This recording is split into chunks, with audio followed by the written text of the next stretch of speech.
That's the spirit, man. That's the spirit.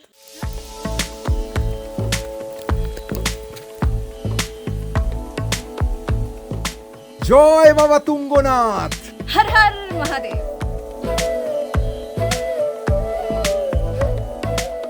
Tungnath পঞ্চকেদারের এক Kedar, 12,073 foot উচ্চতায় বিশ্বের সবচেয়ে উঁচু শিব মন্দির। অনেকেই হয়তো জানো না, উচ্চতায় কেদারনাথের থেকেও উঁচু তুঙ্গনাথ। আজ সেই মন্দিরেই উঠবো আমরা। ড্রাইভের ভিডিও তো আমাদের কাছে তোমরা প্রচুর দেখেছো।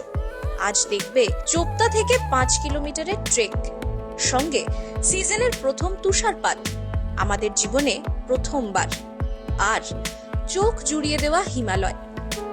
হ্যালো বন্ধুরা, ভালো আছো তো সবাই? যদি পাহাড় ভালোবাসো তাহলে এই পর্বটায় শেষ পর্যন্ত সঙ্গে থেকো।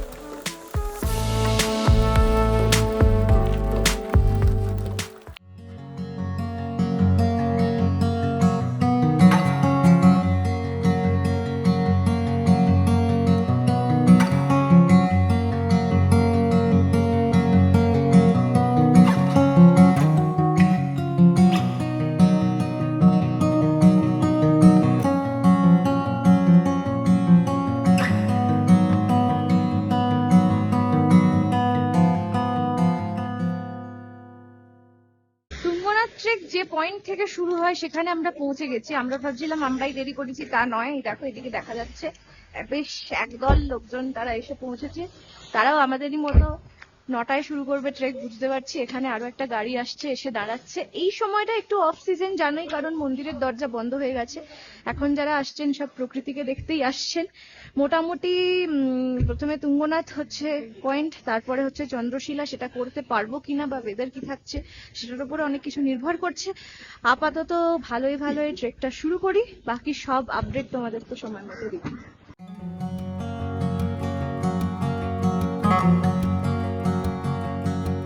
ওকে নিয়ে উঠবি নাকি?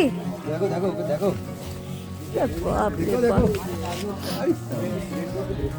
কালকে নাম দিয়েছি কুচ কুচ আর হতা হ্যায়। कुछ कुछ होता है।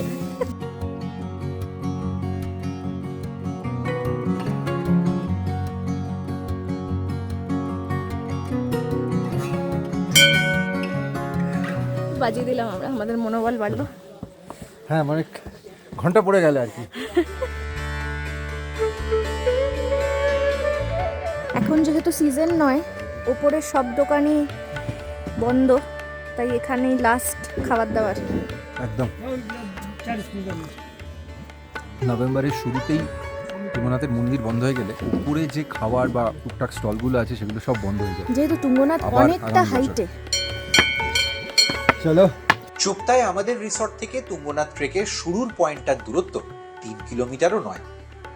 কার পার্কিং এর পাশেই অনেক খাবারের স্টল। এখানেই হাঁটার জন্য স্টিক পাওয়া যায় মাত্র 20 টাকা ভাড়ায়। তোমরা তুঙ্গনাথ ট্রেক করলে লাঠি সঙ্গে রাখতে ভুলো না, কিন্তু কয়েক পা এগোতেই কাউন্টার।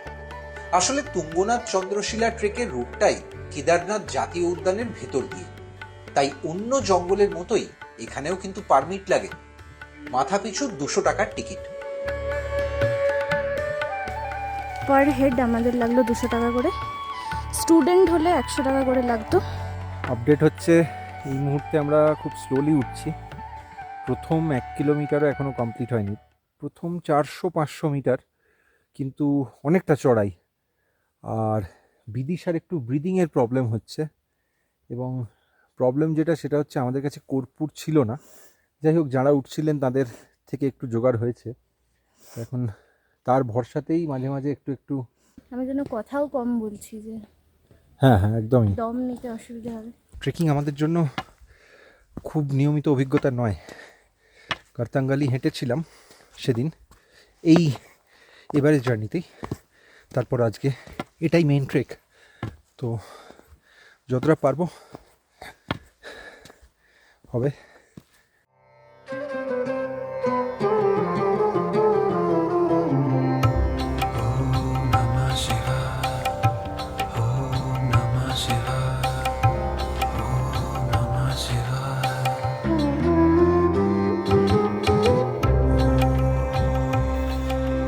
অ্যারাউন্ড 700 মিটার উঠেছি আমরা, লাগছে। বিদিশা বলছে বেটার লাগছে, সেটা একটা ভালো খবর। আর একটা ভালো ছবি, মন ভালো করা ছবি তোমাদের দেখিয়ে দিই। শুধু ভ্যালিটা দেখো, মাঝে মাঝে মাঝে মাঝে ছোট ছোট জনপদ, যদি একটু জুম করে দেখানো যায়। দেখছি তোমাদের, ওই দেখো ছোট ছোট ছোট ছোট জনপদ আছে এক একটা পাহাড়ের গায়ে, দূরেও আছে। তো এই হচ্ছে পরিস্থিতি, অস্বাভাবিক সুন্দর।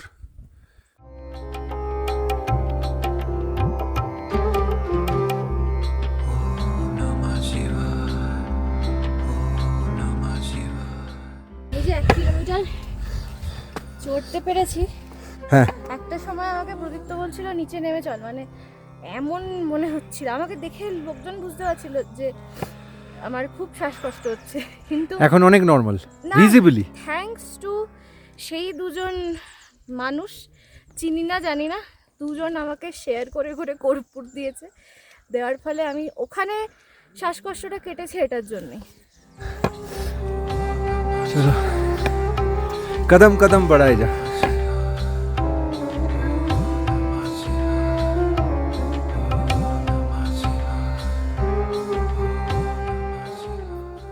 তো চন্দ্রশিলা তুঙ্গনাথ ট্রেক করার পথে এই যে বুগিয়ালগুলো দেখছো, এর মধ্যে দিয়ে পায়ে চলার ট্রেকিং পাথ করা রয়েছে।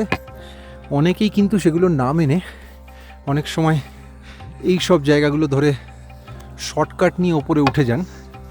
তো যখন চারধাম যাত্রা বা যখন অনেক বেশি ট্যুরিস্ট থাকে, তখন কিন্তু এখানে সিকিউরিটি পার্সোনেলরাও থাকেন।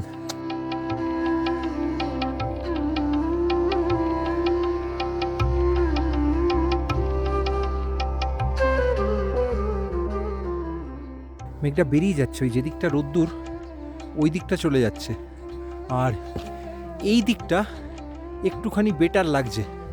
তো যদি মেঘটা পাস করে যায় তাহলে মনে হয় আমরা মাউন্টেন পিকস হয়তো দেখলেও দেখতে পেতে পারি। আজকে সকালে যারা সানরাইজ দেখেছে চকম্বা ছাড়া কিছু দেখতে পাইনি। হ্যাঁ এক্স্যাক্টলি, মানে এখান থেকে সেখানে বন্দরপুচ, কেদার আমরা অনেক কিছুই কিন্তু দেখা যায়।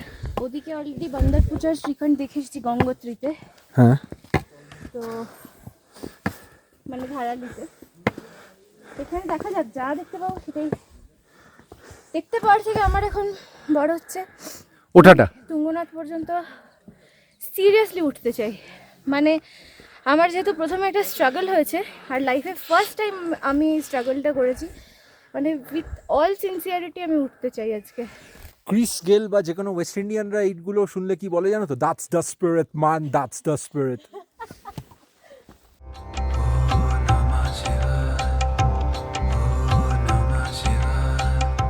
এনার্জি বাড়ছে, এনার্জি কিরম লাগছে?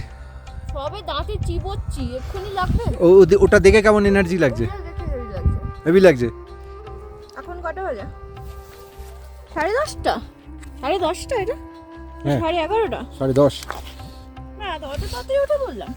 10:32 একদম। তাহলে ফার্স্ট ট্রেকটা আমার স্লো ওঠা উচিত ছিল। অ্যাকচুয়ালি আমরা 1.5 কিলোমিটার 1.5 ঘন্টায় উঠে পড়েছি, যেটা এখানকার হিসেবে খুব ভালো স্পিড। তো যা হয়, অভিজ্ঞতা না থাকলে স্লোলি স্টার্ট করা উচিত ছিল। আমরা একটু শুরুটা ঝোড়ো গতিতে করে ফেলেছি।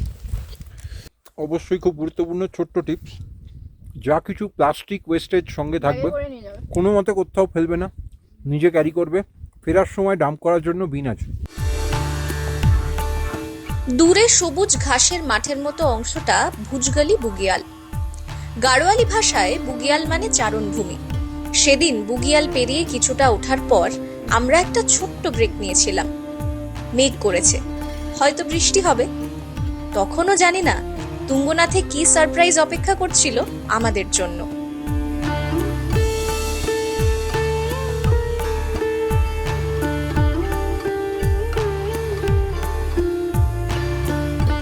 স্নোফল লাইভ তুঙ্গনাথ ওঠার পথে, সেটাও এই মরশুমের প্রথম বরফ। এবারে সিরিজের মাঝেই গঙ্গোত্রীতে বিদিশাকে বলেছিলাম উইন্টার ইজ কামিং, যেহেতু গেম অফ থ্রোনস আমাদের দুজনেরই ফেভারিট। আমি বলেছিলাম উইন্টার ইজ হিয়ার। সত্যি winter is here.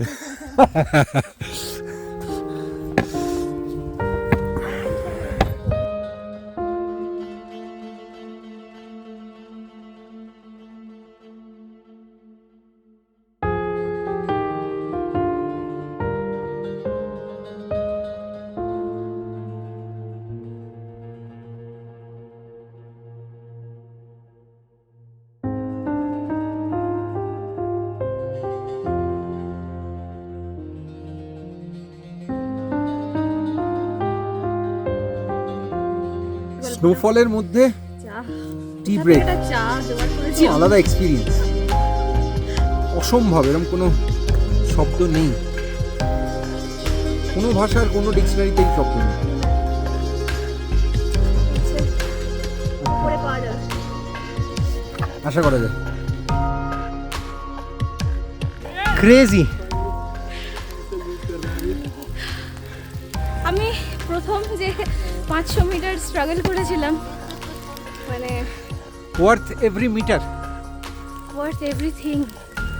worth everything in life, every experience.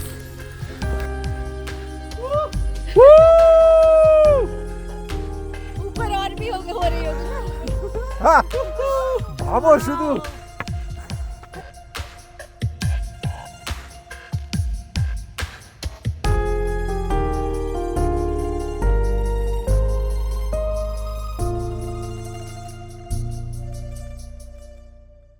চোখের সামনে পাথরগুলো জাস্ট সাদা হয়ে যাচ্ছে। অসাধারণ অসাধারণ। Oh, I can't catch them. You can catch I them? caught one. Oh, caught two. Yes. That's cheating. Oh, that's cheating. আচ্ছা, দেখতে পাচ্ছ অডিও পাফেও পুরো বরফে ঢেকে গেছে, আর কোনো পিক ফিক দেখার কোনো আশা কিছুই রাখছি আজ না। আর পিকের কোনো চান্স নেই। এই যা দেখলাম, 3টে ক্যাচ নিয়ে নিয়েছি, স্নোফল, আর কি চাই।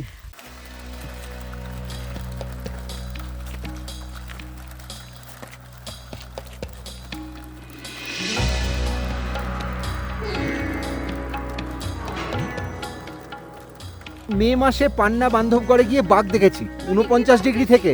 আজকে এই স্নোফল, মানে জটায়ুর ভাষায় একটাই ফ্রেজ হয়, from frying pan to the ফ্রিজিডিয়ার।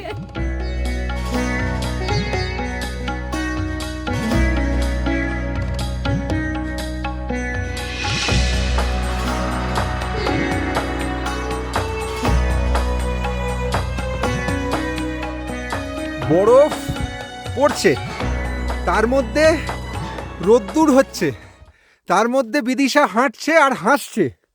মানে সত্যি বলতে কি, আমি জানি না কি বলবো। মনে হচ্ছে স্বর্গ বোধহয় এরকমই হয়।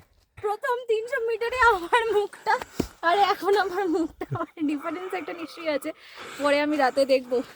9:45টার সময় যখন বিদিশার খুব মাথা ঘুরছিল এবং মানে শ্বাস ফুলনা জিসে कहते हैं হিন্দিতে, ব্রিদিং প্রবলেম হচ্ছিল, সেই সময় কুইট না করে পুরো দ্রাবিড়ের স্পিরিটে আমরা যে এগিয়েছি, এটা তারই সুফল।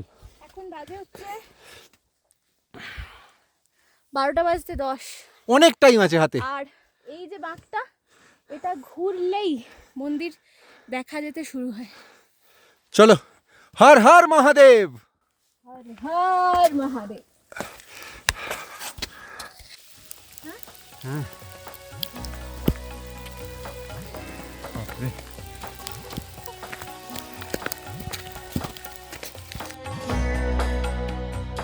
তোমরা তুঙ্গনাথ আসতে চাইলে হরিদ্বার বা ঋষিকেশ থেকে কোন রুটে কিভাবে আসবে আগের পর্বে বিস্তারিত বলেছি। পর্বটা এখনো না দেখে থাকলে লিংক ডেসক্রিপশনে আর আই বাটনেই পেয়ে যাবে। এবার বলি, তুঙ্গনাথ ট্রেক করলে কোন সময় প্ল্যান করবে। এপ্রিল থেকে সেপ্টেম্বর তুঙ্গনাথ চন্দ্রশিলা ট্রেকের জন্য খুব ভালো সময়, আর যদি বরফ চাও তাহলে নভেম্বর। তবে ডিসেম্বর থেকে মার্চ এখানে এত বরফ পড়ে যে ট্রেকিং পুরোপুরি বন্ধ থাকে। বাজ উঠছে দেখো, আরও একটা।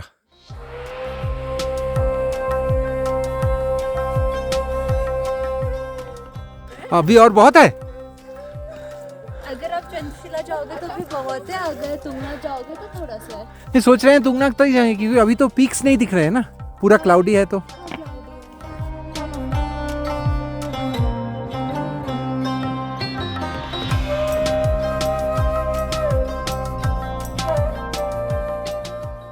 শেষ 1 কিলোমিটারও বাকি নেই, তার আগে সব নৈসর্গিক ভিউ আসছে, যার জন্য আমাদের চলার গতিটা থেমে যাচ্ছে, কমে যাচ্ছে। এই যে এক্সপিরিয়েন্সটা, এইটার জন্যই তো নভেম্বর মাসে আসা। আর ভুললে চলবে না, আমরা লাইফে প্রথমবার সেরকম আমাদের ট্রেক করছি, মানে প্রপার ট্রেকিং অ্যাটেম্প্ট। তাতে এই অভিজ্ঞতা। ভিউটা দেখো, এই হাইটে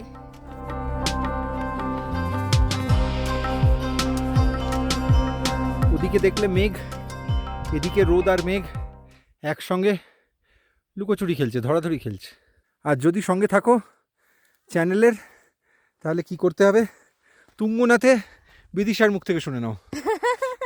তাহলে সাবস্ক্রাইব করা না থাকলে সাবস্ক্রাইব করতে হবে, সেই বাটনটা এরকম নিচে জায়গায় লাল থাকে নিচে। লাইক করতে হবে ভিডিওটা পছন্দ হলে। আর আমাদের কন্টেন্ট অনেকে বলেন দারুণ হচ্ছে, কিন্তু রিচ এখনো খুব কম, তাই শেয়ার করতে হবে। গাড়োয়াল হিমালয়ের এই অংশটায় অনেক হিমবাহ আছে। কোনো কোনো হিমবাহ কিছু কিছু সময় প্রায় মৃত হিমবাহর চেহারা নেয়, সেরকমই একটা তুঙ্গনাথ ওঠার পথে আমরা দেখছি এই মুহূর্তে। দেখো, এগুলোই পুরো যখন পাহাড়ের মাথাটা বরফে ঢেকে যাবে এবং তারপর ফেব্রুয়ারি মার্চে যখন বরফ গলতে শুরু করবে, এগুলোই কিন্তু ঝর্ণায়, বিশাল আকার ঝর্ণায় কনভার্ট হয়ে যায়।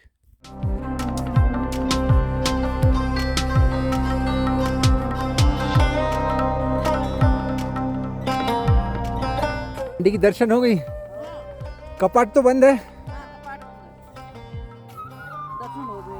आराम आराम से नीचे उतरे। आराम से हो गए भैया, दर्शन आप ही करके आ जाओ। हाँ हाँ, बर्फ है ना पूरा। हाँ अभी बढ़िया बर्फ है, पहले नहीं थी। हाँ, हम तो आते आते स्नोफॉल भी मिला हमें, हाँ अभी वहाँ गए तो अचानक आई बारिश, ठंड भी लगने लगी।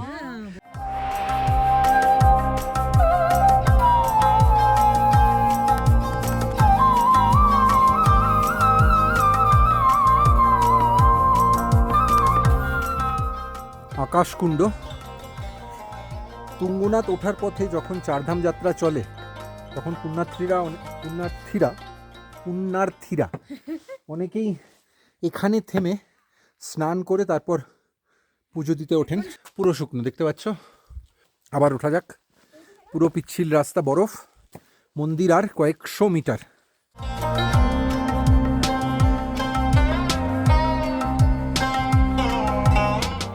মন্দির এখান থেকে বড় জোর আর 100 বা 150 মিটার হবে।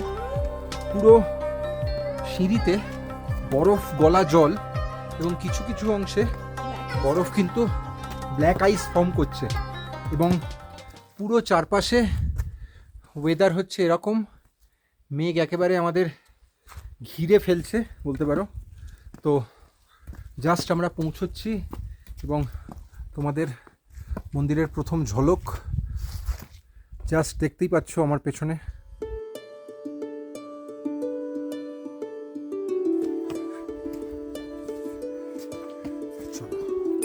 একটা 12, প্রায় 4 ঘন্টা 10 মিনিট থেমে থেমে ওঠার পর আমরা পৌঁছে গেছি। কিন্তু কপাট বন্ধ, মানে এখানে লিটারালি কপাট বন্ধ, যেহেতু এত উঁচুতে পিক দেখা যাচ্ছে। তো পিক খোলা শুরু হয়েছে, দেখে নাও। এদিকটা পুরো মেঘে ঢাকা, মাঝখান থেকে উঁকি মারছে। এই যে রাস্তাটা সোজা চলে গেছে দেখতেই পাচ্ছ। এখান থেকে আরও 1 কিলোমিটার হচ্ছে চন্দ্রশিলা। আমরা জানি না আজকে চন্দ্রশিলা গিয়ে আদৌ লাভ হবে কিনা, কারণ এখন এই 1:15 সময় পুরো চারপাশ মেঘে ঢেকে গেছে। চন্দ্রশিলা যে কারণে যাওয়া, মন্দিরের থেকেও বেশি 360 ডিগ্রি হিমালয়ের পিকের ভিউ। মহাভারত বলে কুরুক্ষেত্র যুদ্ধে আত্মীয় হত্যার প্রায়শ্চিত্ত করতে রাজ্যপাট ছেড়ে বেরিয়ে পড়েন পঞ্চপাণ্ডব। গন্তব্য শিবের কাছে গিয়ে ক্ষমা চাওয়া, কিন্তু শিব কিছুতেই দেখা দেবেন না। প্রথমে কাশী, তাতেও যখন শিবের নাগাল পাওয়া গেল না, তখন পাণ্ডবরা চলে আসেন হিমালয়ে। গুপ্তকাশীতে শিবরূপী ষাঁড়কে চিনতে পেরেই জড়িয়ে ধরেন ভীম। তারপর একে একে কেদারনাথ, তুঙ্গনাথ, রুদ্রনাথ, মধ্য মহেশ্বর আর কল্পেশ্বরে একটু একটু করে দেখা দেন শিব। পাপমুক্ত হয়ে 5 কেদারে শিবের 5 মন্দির তৈরি করেন পঞ্চপাণ্ডব। তার মধ্যে সবচেয়ে উঁচুতে এই তুঙ্গনাথ। सर्वव्यापी तू प्रचंड महाकाय, आदिशक्ती तू नरमुंड मालाधार, तुझ्या विना जीवनासर्थ साकार, महाकाय तो सगुण निराकार. ओम नमः शिवाय. ओम नमः शिवाय. আক্ষরিক অর্থেই কপাট বন্ধ, কিন্তু যেহেতু দেশটা ভারতবর্ষ, সেই জন্য কিছু অতিবুদ্ধির মানুষজন যাতে কোনো স্টান্ট ট্রাই না করে, সেই জন্য কিন্তু লিখে দেওয়া হয়েছে যে মন্দিরের ভেতরে অ্যাক্রোবেটিক্স দেখিয়ে প্রবেশ করার কোনো চেষ্টা যেন কেউ না করে। বরফ জমে রয়েছে এবং এটা তো কিছুই নয়, নভেম্বরের আজকে 30 তারিখ। তাহলে ভাবার চেষ্টা করো গোটা ডিসেম্বর এবং জানুয়ারি এন্ড পর্যন্ত এর চেহারাটা কি দাঁড়াবে। একদম তুষারপাত থেমেছে, কিন্তু যে কোনো সময় শুরু হতে পারে। আর মেঘ পুরো আস্তে আস্তে গোটা তুঙ্গনাথ উপত্যকাটাকে ঢেকে ফেলছে।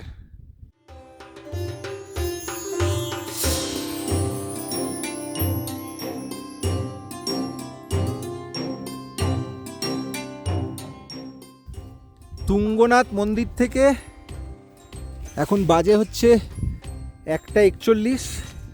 এই হচ্ছে চন্দ্রশিলার রাস্তা, এবং তোমাদের একবার দেখিয়ে দিই জাস্ট। এই দিক দিয়ে সোজা এই রাস্তা ধরেই ঘুরে ঘুরে আরও উঠতে হবে ওপরের দিকে, প্রায় 1.5 কিলোমিটার। যেটা করা এই মুহূর্তে শুধু দুঃসাহস নয়, খুব বোকামো হবে বলেই মনে হচ্ছে। সেই জন্য আমরা আর চন্দ্রশিলা যাব না, কারণ কিছু দেখার নেই, পুরো সব মেঘে ঢেকে গেছে। আঙুল ফাঙুল পুরো দেখতে পাবে ক্রমশ কালচে হয়ে যাচ্ছে, আর প্রচণ্ড কামড় এই ঠান্ডাটার। হ্যাঁ, এখন বরফটা আস্তে আস্তে গলবে, আর এবারে নামতে আর যত বিকেল গড়াবে তত ঠান্ডা বাড়বে। হবে। আমাদের প্রথম ট্রেককে যদি ঠিকঠাক সুস্থভাবে নামতে পারি, সাকসেসফুল আমরা বলছি। তোমরা কি বলছো নিচে কমেন্ট করে অবশ্যই জানিও। তোমাদের কারুর এই রকম যদি তুঙ্গনাথ দেখার অভিজ্ঞতা থেকে থাকে, সেটা আমাদের লিখো। যদি অন্য কোনো, আমরা তো পিক ভালো পেলাম না এখান থেকে, তোমরা যদি তুঙ্গনাথ থেকে ভালো পিকের ভিউ পেয়ে থাকো, তাহলে আমাদের ফেসবুক গ্রুপ রেকর্ডিং মোড ট্রাভেলগে তোমাদের সেই ট্রেকের এক্সপিরিয়েন্স আর ছবি অবশ্যই পোস্ট করো।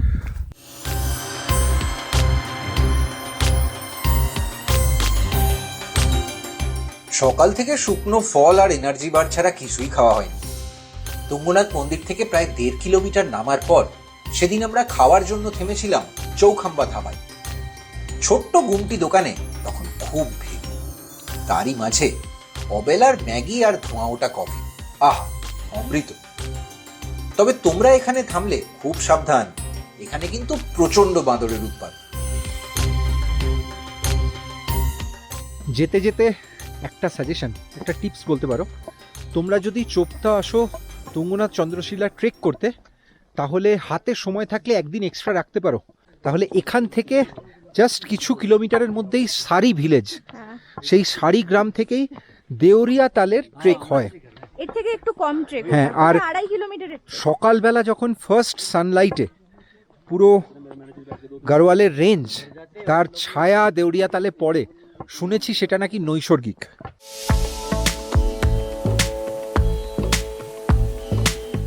নামতে বেশি সময় লাগেনি। জীবনের প্রথম সিরিয়াস ট্রেকে তুঙ্গনাথ দেখার পর সেদিন মনে হচ্ছিল এই অভিজ্ঞতার কোনো তুলনা হয় না। এই পর্বটা কেমন লাগলো অবশ্যই কমেন্ট করে জানিও। তোমাদের তুঙ্গনাথ চন্দ্রশিলা বেড়ানোর অভিজ্ঞতা শোনার অপেক্ষায় রইলাম। তবে অ্যাডভেঞ্চার কিন্তু থামছে না। চোপতা তো তোমাদের এখনো সেভাবে দেখানোই হয়নি। পরের পর্বে তোমাদের দেখাবো আমাদের ছবির মতো রিসর্ট, আর কেন চোপতাকে মিনি সুইজারল্যান্ড বলে। এই চ্যানেলে নতুন হলে অবশ্যই সাবস্ক্রাইব করে নিও, আর আমাদের টাটকা ভিডিও মিস করতে না চাইলে পাশের বেল আইকনটায় ক্লিক করে অল নোটিফিকেশন এনেবল করে দিও। আমাদের কাজ ভালো লাগলে অবশ্যই ভিডিওটা শেয়ার করো।